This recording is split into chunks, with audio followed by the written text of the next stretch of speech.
জাতীয় প্রেস ক্লাবে মুক্তিযুদ্ধের অন্যতম সংগঠক সাবেক প্রধানমন্ত্রী কাজী জাফর আহমেদের নবম মৃত্যুবার্ষিকী উপলক্ষে জাতীয় পার্টি বিজেপির স্মরণ সভায় অংশ নেন বিএনপি মহাসচিব মির্জা ফখরুল ইসলাম আলমগীর।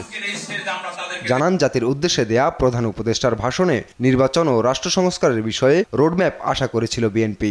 নির্বাচনের জন্য যৌক্তিক সময় পর্যন্ত অপেক্ষার কথাও জানান তিনি। তাদের কাছে এই দেশের মানুষের প্রত্যাশা তো আকাশচুম্বী প্রত্যাশা, যে এই ভয়াবহ ফ্যাসিবাদের পরে এমন একটা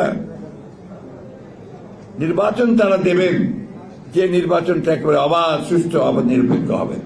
আর এর মধ্যে যত জঞ্জাল আছে সেই জঞ্জালগুলোকে সাফ করবেন।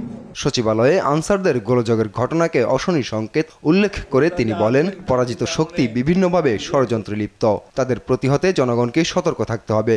যারা পরাজিত তারা এখন আবার বিভিন্নভাবে সে চক্রান্ত করছে যে এই বিজয়কে তারা নস্যাৎ করে দেওয়ার জন্য। তাই জনগণের কাছে আহ্বান জানাবো যে আপনারা সবাই সতর্ক থাকবেন, এই বিষয়গুলোকে কখনই কোনো প্রশ্রয় দেওয়া যাবে না।